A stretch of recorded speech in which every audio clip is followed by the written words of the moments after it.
জয়পুরের মাঠে দুরন্ত জয় পাঞ্জাবের। তারা মুম্বাইকে 7 উইকেটে হারিয়ে দিল ওয়ান সাইডেড ম্যাচে এবং তারা টপ 2-তে ফিনিশ করলো এই বছরের আইপিএল লিগ স্টেজ। এখন তারা 1 নম্বরও রয়েছে।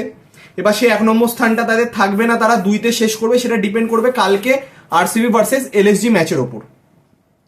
তো আজকের ম্যাচটা কার্যত নকআউট ছিল দুটো দলের ক্ষেত্রেই, কারণ দুটো দলই চেয়েছিল ম্যাচটা জিততে, কারণ দুটো দলই কোয়ালিফাই করে গেছে, কিন্তু দুটো দলেরই মাথায় রয়েছে কোয়ালিফায়ার 1।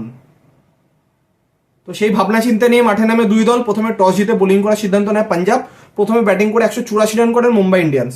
ডেকেলটন 27, রোহিত 24, সূর্যকুমার 57, তিলক 1, উইলজ্যাক্স 17, হার্দিক 26, নামানধীর 20, সান্তনার 1। এবং সেই রান চেস করতে নেমে 3 উইকেট হারিয়ে রান তুলে নেয় পাঞ্জাব 18.3 ওভারে।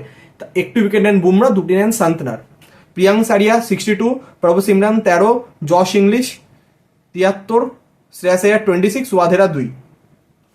এবং 9 বল বাকি থাকতেই 7 উইকেটে ম্যাচটা জিতে নিল পাঞ্জাব। তো এর ফলে যেটা হলো, পাঞ্জাবের এখন স্কোর হচ্ছে পয়েন্ট হচ্ছে 19, তার 1 নম্বরও রয়েছে। 2 নম্বরও রয়েছে গুজরাট, তাদের পয়েন্ট হচ্ছে 18। 3-এ রয়েছে আরসিবির পয়েন্ট হচ্ছে 17। এবার বিষয়টা হচ্ছে আরসিবির একটা ম্যাচ বাকি, কালকে এলএসজির বিপক্ষে। মুম্বাইকে এলিমিনেটর খেলতে হবে, এটা কনফার্ম, কিন্তু পাঞ্জাব কার সাথে কোয়ালিফায়ার 1 খেলবে, গুজরাট না আরসিবি, সেটা ডিপেন্ড করবে কালকের ম্যাচ।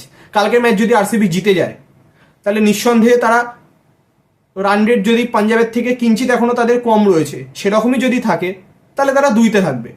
মোট কথা, তাহলে তারা কোয়ালিফায়ার 1 খেলতে পারবে। কারণ আরসিবি কখনোই চাইবে না যে কালকে যদি কিছু অঘটন ঘটে যায়, মুম্বাইয়ের এগেনস্টে এলিমিনেটর খেলতে তারা চাইবে না। কারণ স্পেশালি এলিমিনেটারে মুম্বাই ইন্ডিয়ান্স আলাদা লেভেলের পারফরমেন্স করে, সেটা আমরা বহুবার দেখেছি। এলিমিনেটর খেলে তারা চ্যাম্পিয়ন পর্যন্ত হয়েছে, তাদের এই পোটেনশিয়াল রয়েছে, যার জন্যই তারা অন্যতম সফল একটি টিম আইপিএল ইতিহাসে, যাদের কাছে এতগুলো আইপিএল ট্রফি রয়েছে। তো কালকে আরসিবি চাইবে যেভাবে হোক ম্যাচটা জিততে এবং টপ 2-তে থাকতে, যাতে তারা পাঞ্জাবের এগেনস্টে কোয়ালিফায়ার 1 খেলতে পারবে। তো সকলেই জানে সিনারিওটা, কোয়ালিফায়ার 1 যে জিতবে সে চলে যাবে ফাইনালে, যে হেরে যাবে সে কোয়ালিফায়ার 2 খেলবে। কার সাথে? এলিমিনেটারে যারা জিতবে। এবং এলিমিনেটারে যারা হারবে তাদের এই বছরের মতো আইপিএল থেকে বিদায় ঘটবে। তারপর কোয়ালিফায়ার 2-তে যে দল জিতবে সেও ফাইনালে চলে যাবে। তো এই হচ্ছে বেসিক্যালি সিনারিও।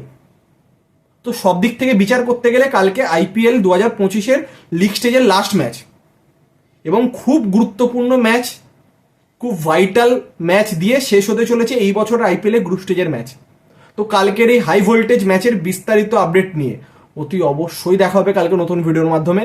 তো এখনকার মতো এতটাই, এবং যাওয়ার আগে অতি অবশ্যই আপনাদের কি মতামত, আপনাদের কি মনে হয় পাঞ্জাবের সাথে কে কোয়ালিফায়ার 1 খেলতে পারে, এবং এলিমিনেটারে মুম্বাই ইন্ডিয়ান্স কার বিপক্ষে খেলবে, গুজরাট না আরসিবি, অবশ্যই কমেন্ট করে জানাবেন।